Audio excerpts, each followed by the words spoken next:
Y estamos hablando acerca de la sanción del presupuesto de la semana pasada. Se conoció el viernes, no me equivoco, jueves o viernes. Ya se había aprobado el 30 de noviembre. Muchos llamados a que se vetara el presupuesto, pero al final de cuentas el presidente Yamatei decidió que siguiera adelante. Para platicar de esos efectos ya están aquí con nosotros Ricardo Barrientos, director ejecutivo de ICEFI, ex viceministro de Finanzas, y Julio Héctor Estrada, diputado electo y ex ministro de Finanzas. Ambos, gracias por estar acá. Me voy a circunscribir al orden alfabético. Barrientos. Así que empiezo con usted, licenciado Barrientos. La pregunta es la siguiente. Muchos llamados, como he dicho, a que el presidente vetara. ¿Cuál es el efecto de que no haya vetado? Buenos días, Giuseppe, buenos días, Héctor, buenos días a la vez. ¿Fue grave lo que pasó o están... A ver, pareciera que está surgiendo un debate, pero no, yo pienso que sí es grave. En el presupuesto las autoridades mintieron sobre la proyección de ingresos tributarios y quedó aprobado. En el presupuesto quedaron plasmados... ¿Cómo mintieron? Para que quede totalmente claro. Porque subestimaron. Y se les dijo, hasta el propio superintendente de la administración tributaria les dijo, está mal calculado. Nosotros sí podemos recaudar 2.000 millones más, y no lo corrigieron. Es más, en las páginas 26 y 27 del dictamen de la Comisión de Finanzas Públicas y Moneda, es increíble que la propia comisión efectivamente le da la razón al equipo de transición del gobierno, le da la razón al superintendente de administración tributaria, y al final de 2 páginas de una serie de números y consideraciones técnicas dicen, y no hacemos nada. Quedaron 2 artículos con decenas y decenas de proyectos espurios, digamos, de asignaciones a obras de infraestructura, principalmente vial, que no tienen el debido respaldo técnico, que no entendemos por qué eso no lo propuso el Ministerio de Comunicaciones, Infraestructura y Vivienda.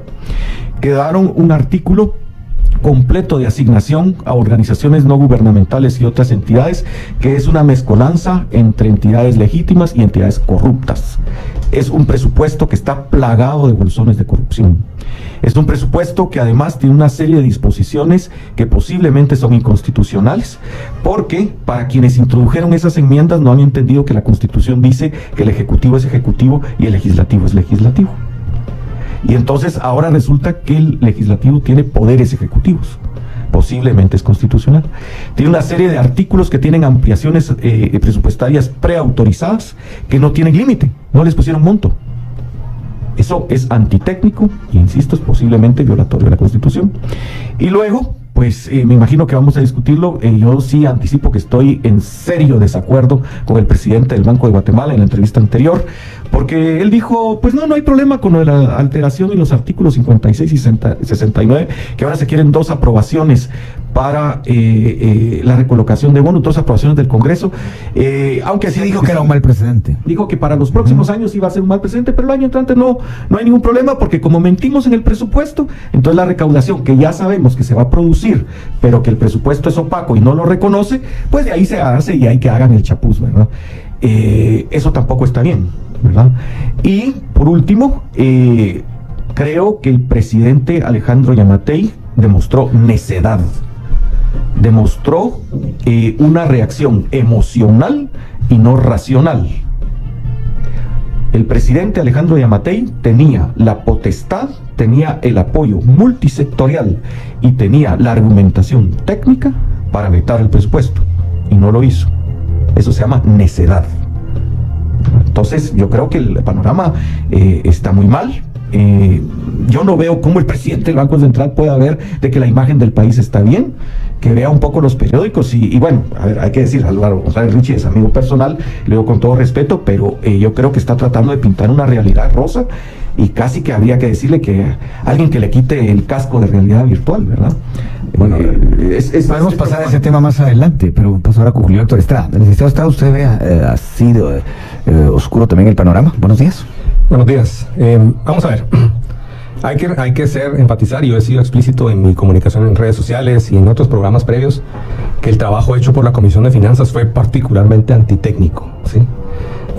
Coloca un montón de artículos de si hay dinero, pásele, le da la facultad, pero no le da la orden, le pone a mandar recursos, pero no le dice de dónde, reordena y pone un pago a deudas flotantes del año 2010 de dragados que no está específico para qué son. y estos artículos donde se entrampa con reglas creativas, que ya habían sido creativas en el 2015 para el 2016, pero ahora se pusieron inclusive más creativos. Pero no creativos en el buen sentido de la palabra. Creativos negativos, en poner entrampamientos para el Ejecutivo, que al final solo dificultan el funcionamiento del gobierno. Como nos pasó en el 2016, arrancamos teniendo que guardar caja, retener el gasto y todo para poder operar en lo que se resolvían problemas que habían dejado puestos.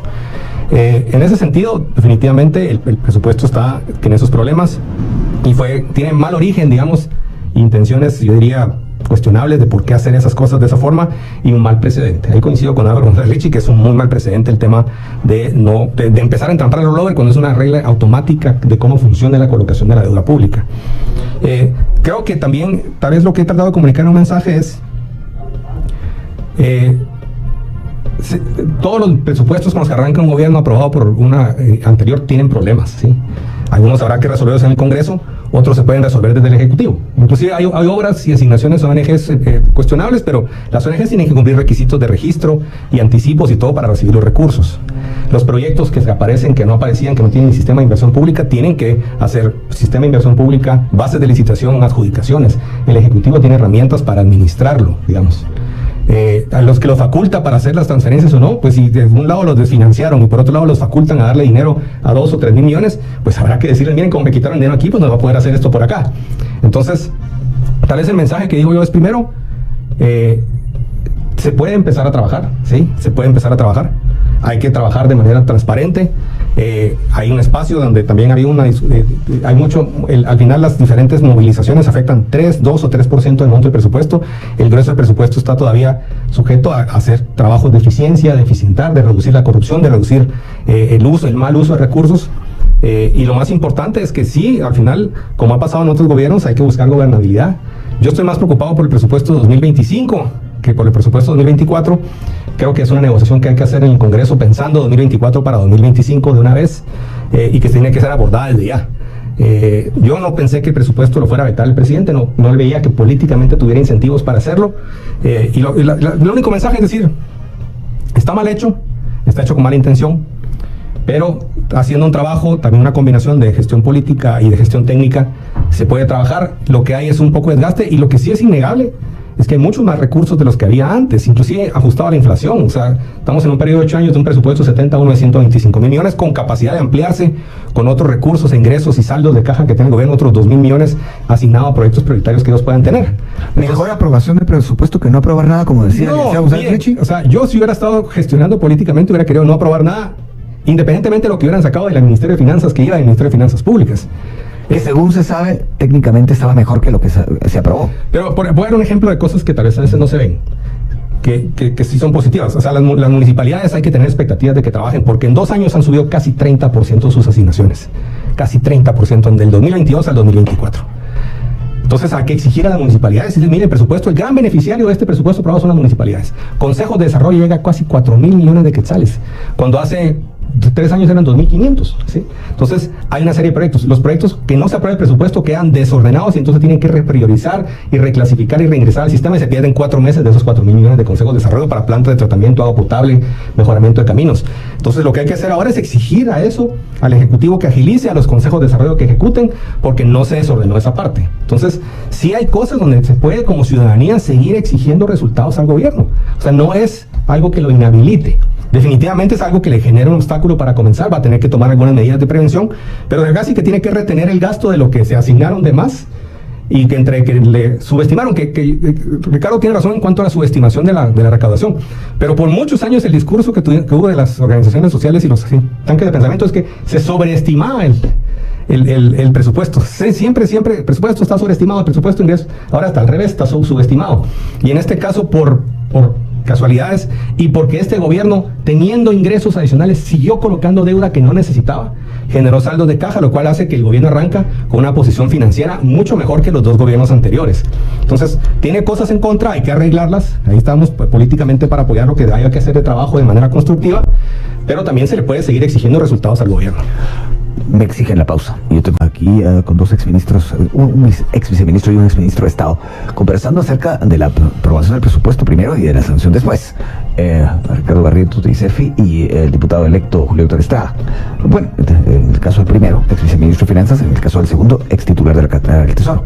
Y bueno, de algún modo, estamos aquí poniendo sobre la mesa lo que implica esta sanción, lo que puede traer consigo y lo que pudo haberse hecho antes.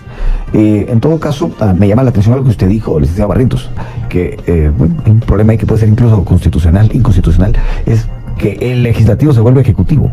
¿Cuán novedoso es eso realmente, tomando en cuenta la historia del país en ese sentido? A ver, esto viene de los denominados coloquialmente candados presupuestarios. Y en mi opinión, esto empezó siendo una práctica muy bien intencionada, ¿verdad? Que yo creo que podemos trazar hasta la propia Constitución Política de la República, cuando dice la propia Constitución establece asignaciones presupuestarias en los famosos aportes constitucionales. Entonces dice, bueno, 10% de los ingresos ordinarios van para las municipalidades, 5% para la Universidad de San Carlos. Luego, en legislaturas anteriores, algunos diputados tomaron la práctica de ponerle, digamos, restricciones al Ejecutivo para aumentar o disminuir ciertas asignaciones. Pero esto va totalmente en contra de algo que dice la Ley Orgánica del Presupuesto. De hecho, es el artículo 32 de la Ley Orgánica del Presupuesto, en donde dice, básicamente, que si no se modifica el techo global del presupuesto, el Ejecutivo puede hacer lo que le ordena la literal Q del artículo 183 de la Constitución, que es administrar la hacienda pública.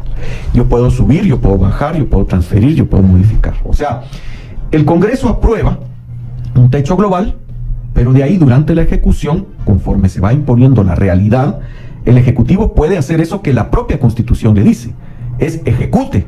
Y eso está en la literal Q del 183 constitucional, porque ahí dice es administrar la hacienda pública.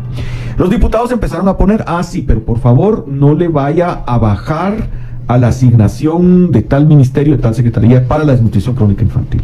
Y era un propósito noble, porque de alguna manera había el temor que los fondos que era para la lucha contra la desnutrición crónica se malversaran con estas transferencias presupuestarias. Recordemos también, por ejemplo, las jornadas, me voy a permitir con todo el respeto del caso, de la diputada, de la entonces diputada, hoy exdiputada Ninette Montenegro, que hace una fiscalización muy minuciosa de las transferencias presupuestarias, porque ahí se tergiversaban ciertas. Entonces, todo empezó, digamos, con un fin legítimo y noble. Pero eso ha ido degenerando. Y degenerando. Y lo que vemos en este decreto 18-2023, el presupuesto para 2024, es que de una vez le dicen, mire, ya no haga lo que la Constitución le dice que haga. No toque aquí, no toque allá. Y lo peor es que ellos, en el dictamen de la Comisión de Finanzas, los diputados, modifican los techos presupuestarios de entidades. Por ejemplo, le quitan a Gobernación, le dan al Ministerio Público, con claros fines políticos. Le dan más a la Universidad de San Carlos, le dan al organismo judicial, todas estas entidades que ahora se presentan como aliadas o el bastión de este oficialismo que de alguna manera ha presentado los casos en el Ministerio Público, y le quitan a Gobernación, le quitan a Salud, le quitan a esto y le quitan al otro. Y luego dice, y después no los puede tocar. Es decir, el nuevo gobierno no va a poder corregir estas asignaciones alteradas y manipuladas desde el Congreso de la República. Eso, en mi opinión, es inconstitucional o si no inconstitucional, por lo menos sí claramente violenta lo que dice el artículo 32 de la Ley Orgánica del Presupuesto. Y hay artículos específicos en el decreto aprobado en donde en realidad dice prohibición para disminución de asignaciones, el artículo 123. Dice, las asignaciones de gasto aprobadas por los ministerios de Gobernación, Defensa, Educación, Salud, Asistencia, Agricultura, Desarrollo Social y Ministerio Público no podrán bajo ningún motivo disminuirse. Es decir, el regalito para doña Consuelo Porras, ese no se puede tocar, ¿verdad? Entonces, yo creo que ahí es donde vemos ya un legislativo arrogándose poderes ejecutivos. Ejecutando. Bueno, seguramente el licenciado Estrada tendrá algo que decir al respecto, pero yo igual le voy a formular esta pregunta de algo que usted ya dijo, licenciado. Me llama la atención esto de que ahora hay que exigirle más a las municipalidades. Cuestión de 2 años, su asignación subió un 30%. ¿Podemos ahondar un poco en eso? Sí, lo que pasó es que ha habido un crecimiento muy fuerte de la recaudación tributaria, ¿sí? La recaudación tributaria pasó del año 2020, digamos del año 2019, antes de la pandemia, de 62,000 millones. Este año vamos a cerrar en cuánto, Ricardo, en 93, 94, 95. En torno a 100. Casi 100,000 millones. Elogio para la SAT. Sí, es un trabajo, yo creo que es un trabajo sostenido de cambio tecnológico, factura electrónica, digitalización y un buen equipo de gestión y unas condiciones macroeconómicas favorables con el tema de crecimiento de importaciones por las remesas. Entonces, y creo que es un buen ejemplo de un plan de trabajo y tecnología y mantener capacidad de personal sostenido en el tiempo. Pero por diferentes procesos de aprobación presupuestaria y por algunos incentivos, como no se aprobó el presupuesto 2021 ni el 2020, ¿sí? Entonces no habían crecido las asignaciones proporcionales a los mandatos constitucionales. Solo se sube en 2022, donde la SAT subestima su meta de manera grande, porque ahora la subestima, pero un poco, pero la subestima así grueso, ¿sí?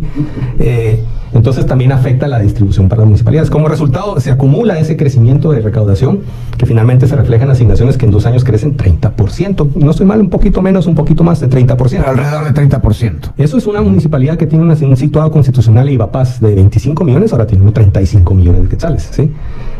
Y además en consejos de desarrollo también crece de 2.600 a 4.000 millones de quetzales, o sea, proyectos que ejecutan las municipalidades de fondos adicionales. En total las municipalidades pasaron de tener 10 entre todos los capítulos, o 11, a tener ahorita cerca de 16.000 millones de quetzales. Entonces, las municipalidades van a entrar en el año 2024 con asignaciones fortalecidas. Hay que ver cómo se hacen esas transiciones, qué compromisos dejan, pero se les puede exigir que hagan más y mejor obra. ¿Quién les puede exigir eso? La ciudadanía. ¿De qué manera? O sea, esto lo digo para que de alguna manera quienes tengan que organizarse puedan canalizar lo que consideren prioritario para sus respectivas localidades. Bueno, definitivamente hay acceso por los procesos de transparencia que se hicieron en un par de gobiernos atrás. Con el SICOIN-GL puede verse en línea la asignación de la municipalidad. A través de los centros de pensamiento y sus capítulos pueden verse efectivamente qué está ejecutando, cómo van los proyectos, qué se ha implementado. Y yo creo que también con una coordinación el Ejecutivo tiene, o sea, si el Ejecutivo puede hacer que no se entrampe esa maquinaria de consejos de desarrollo. 4.000 millones, una buena parte del presupuesto de inversión. Hay más presupuesto de inversión en las municipalidades y en consejos de desarrollo que en todo el Ejecutivo junto, ¿sí? Entonces, ¿eso es bueno, malo, regular? Tiene sus pros y sus contras. Uno debería estar viendo mucha más inversión en basura, plantas de tratamiento, drenajes, agua potable, que es una necesidad sentida. Y no siempre, no es que si el gobierno no me da extraordinarios o no me apoya, con esto no puedo hacer nada. Y el gobierno puede, de alguna manera, agilizarles y darle transparencia y hacer su medición, competencias. ¿Anillo metropolitano, por ejemplo? No, esos proyectos son de otra envergadura, que necesitan deuda pública, estructura y todo. Y no estoy hablando de la Municipalidad de Guatemala, porque la Municipalidad de Guatemala, el situado constitucional es una parte muy pequeña de todo su presupuesto. Pero sobre todo en las municipalidades rurales, las 250, aparte de las 50 más grandes, las otras 290, tienen una parte importante que depende de las transferencias del gobierno central y tienen más recursos. Entonces, tienen que dar más resultados. También los diputados tenemos un rol de fiscalización, de apoyo y gestión. Y el gobierno que entra también tiene un rol de gestión. Hay cosas que detienen los trabajos en plantas de tratamiento. Por ejemplo, que el DICABI en finanzas no saca los avalúos y que no tiene un buen manual de avalúos. Que Medio Ambiente no les da los estudios de impacto ambiental. Que SEGEPLAN no tiene la capacidad ejecutiva de realmente apoyar de manera de planificación a las municipalidades y que los procesos de contrataciones se caen por errores y faltas de capacidad. Entonces, todo eso hace que al final se entrampe esa capacidad de gasto y crezca lo que es el gasto en poner policías municipales de tránsito, trabajadores, chapeadores y todo, y se pierda esa capacidad de inversión que tienen las municipalidades. Hay muchos problemas, pero definitivamente a tu pregunta, Luis Felipe, que entre los que hay que exigirles más es a las municipalidades. El gobierno también tiene más recursos. El Ministerio de Salud le bajan, yo no entiendo, le bajan como 600 millones de quetzales en 2 transferencias. Había crecido de 8 a 12.000 millones de un año para otro, ¿sí? Y sin ningún efecto, porque inclusive hay más desabastecimiento que antes y menos calidad de servicio. Lo que crecieron es 2.000 millones de contrataciones un poco obscuras. Ahorita les quitaron 500 en diferentes transferencias y el mandato, porque por un lado les quitan y por otro los mandan a poner 011 a gente. Pero aún así sigue habiendo más recursos. Con un buen trabajo de gestión, con un buen equipo de trabajo, el gobierno que entra debe poder hacer eficiente esos 2.000 o 2.500 millones que crecieron de un año para 2 años más adelante. Entonces, el reto es administrar esas rigideces, pero también trabajar y hacer funcionar el Ejecutivo. Administrar rigideces. Antes de ir a la pausa, el licenciado Barrientos, si de alguna manera podría considerarse que el próximo gobierno va a quedar en jaque por el presupuesto, ¿qué parte de este escogería usted para describir tal cosa? Los últimos 30 artículos, hay que eliminarlos. Son 30. Y hay que quitar las alteraciones a los artículos. Un ejemplo específico, digamos. Mire, todos son igualmente graves. A ver, siguiendo el ejemplo que ponía Julio Héctor, me parece elocuente. Sigamos con el ejemplo de Julio Héctor del Ministerio de Salud. Fíjese que en el artículo 121 dice readecuaciones presupuestarias del Ministerio de Salud Pública y Asistencia Social. Entonces dice, y obligan al Ejecutivo que deben financiar el proceso de mejora salarial mensual de los trabajadores de dicho ministerio, y que tienen que ser 350 millones para convertir personal temporal en personal permanente. Entonces, ¿cómo van a administrar? Digamos, con buena técnica, con honestidad, digamos, el presupuesto del Ministerio de Salud, luego de recortes de casi 600 millones, y luego les están obligando a prácticamente un aumento salarial y una reconversión contractual sin las condiciones financieras. Solo ahí ya tenemos un cortocircuito gravísimo en el Ministerio de Salud. Y así nos podemos ir en cada uno de los 13 ministerios. Pero antes tenían 8 y ahora, tomando en cuenta esas rigideces, tienen 10,500. O sea, siguen teniendo 2,500 más que hace 2 años, aún tomando en cuenta esas rigideces. Lo que pasa es que hay que tener agilidad y ver cómo... Yo lo que resaltaría tal vez una cosa importante. Yo les diría al bueno que entra, que me preocupa más lo que hagan las primeras 2 semanas el Ejecutivo en contratos y compromisos, y lo que estén haciendo en estas últimas 2 semanas con anticipos y un montón de cosas más y entrampamientos, reglamentos nuevos. Eso es igual de destructivo o probablemente más que la redacción del presupuesto. O sea, que el daño puede hacerse desde la parte administrativa. De acuerdo. Entonces, que si esto es una elección, digamos, de acercamiento, yo creo que... ¿Campos minados, dice usted? Sí, porque al final... Yo puedo hacer toda esa conversión de plazas y de puestos y dejarlo completamente el gasto comprometido, firmando contratos el 5 de enero, pues, claro, de cosas. O sea, es peor de lo que se ve, ¿verdad? Es peor de lo que se ve. Yo siento mucha pena. O sea, que no solo el presupuesto, el jaque puede... Es que además puede ser, acuérdense que el ejercicio fiscal empieza el 1 de enero y el cambio de mando se produce el 14. Y yo no sé si van a poder cambiar todos los mandos medios a partir del 14. O sea, que va a haber una estructura todo enero. En realidad, el gobierno saliente va a estar prácticamente en control. Pues yo diría... Solo con ese artículo a mí me da mucha pena, no sé qué, me angustia quién va a ocupar la cartera de Salud Pública y Asistencia Social. Está totalmente amarrado de manos, pues. Y lo que decía el licenciado Estrada antes de la pausa, administrar rigideces. ¿Y esto? Al final de cuentas, ¿no es lo de siempre? Siempre hay rigideces. Ahorita hay más rigideces, ¿sí? Hay que verlo muy a detalle, porque yo inclusive creo que decir que buena parte de la redacción de esos últimos 20 artículos tienen hasta contradicciones, un artículo con el otro. Entonces, yo lo que pienso es que políticamente lo tienen que operar bien, porque lo que sí va a pasar es que los ministros se pueden poner los moños, pues se pueden decir, mire, si usted me puso aquí que pite y aquí que no ponga, yo no sé qué quiere decir ese artículo. No, pero hay cuidado porque ahí va el antejuicio, ahí va la Contraloría. O sea, por eso digo que es un juego. Pero veamos el gobierno que estamos dibujando. Es un gobierno que arranca de rodillas. Eso no es bueno.